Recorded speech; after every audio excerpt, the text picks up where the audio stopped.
यह नवरात्र का धर्म करने का नियम हिंदू धर्म के अनुसार लोगों ने बना लिया। कहते इसमें विशेष लाभ मिलेगा। तो जब विशेष लाभ के लिए ही बनाया ऋषि मुनि महात्माओं ने, तो आप सत्संगियों को भी इसमें विशेष लाभ लेना चाहिए।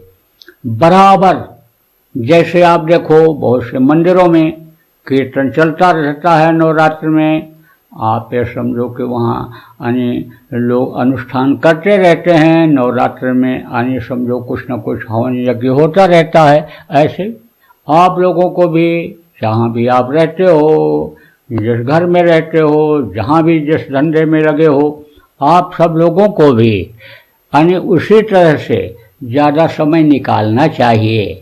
जैसा मैंने बताया कि जब ये निश्चित कर दिया गया कि भाई इतवार और मंगल को मंदिरों में जाना है, शुक्रवार के दिन नमाज अदा करना है, तो ऐसे ही आप भी अपना नियम यह बनाओ कि भाई इसमें हमको भजन ध्यान ज़्यादा करना है।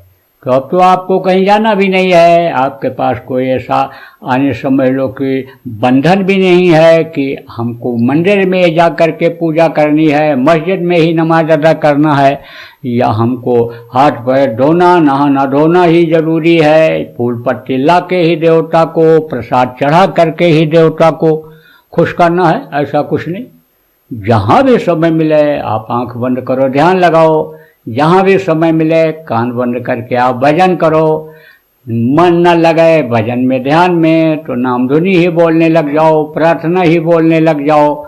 आप अपना साथी बना लो, कोई भी कैसा भी कहीं भी, चलो भाई प्रभु का नाम लिया जाए। यकीन करो, विश्वास करो कि जय गुरुदेव नाम यह भगवान परमात्मा का ही है। लेकर देखो भाई, नवरात्र में आप नहीं कहीं जा पा रहे हो, चलो ड्यूटी पर ही हो, लंच के समय में लो नाम धुनी ही बोल ले, तो बराबर 9 दिन का आपका पूरा उपयोग समझ लो कि होना चाहिए। किस में होना चाहिए? परमार्थ में होना चाहिए।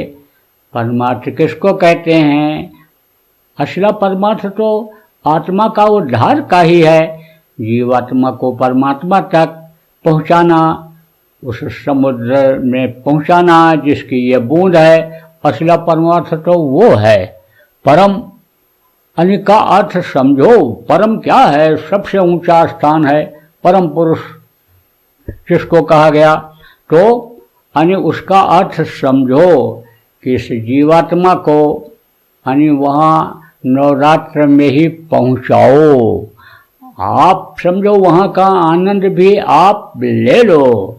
अभी तक तो जीवन में बहुत सा आनंद आपने लिया, जिसकी जैसी उम्र है हर तरह से मन के कहने पर आपने देखा सुना, मुंह से बोले, आपने हर तरह का जैसा मन ने आपने कराया, समय परिस्थिति के अनुसार आनंद लिया।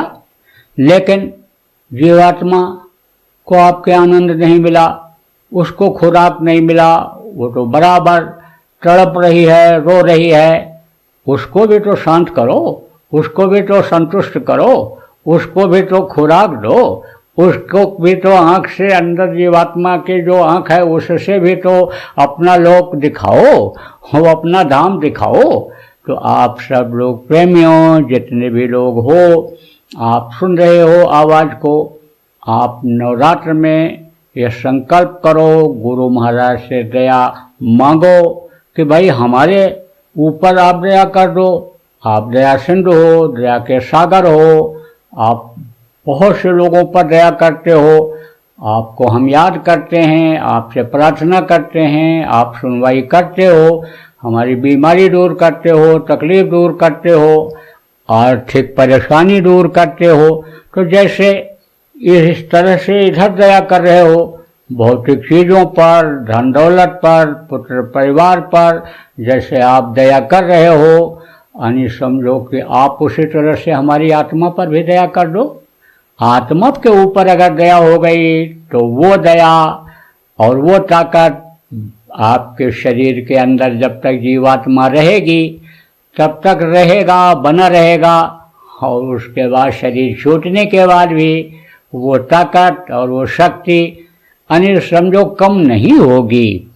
बाकी दुनिया की चीज़ों को मांगते हो, गुरु देते हैं, ये दुनिया की चीज़ें यह सब यहीं छूट जाने वाली। पेट के लिए, शरीर के मान सम्मान के लिए, इज्जत के लिए जो कुछ चाहते हो वो शरीर छूटने के बाद आप ये समझ लो कि सब यहीं छूट जाएगा। जब तक ये शरीर है तब तक ये चीज़ें हैं, तब तक इसकी कीमत है।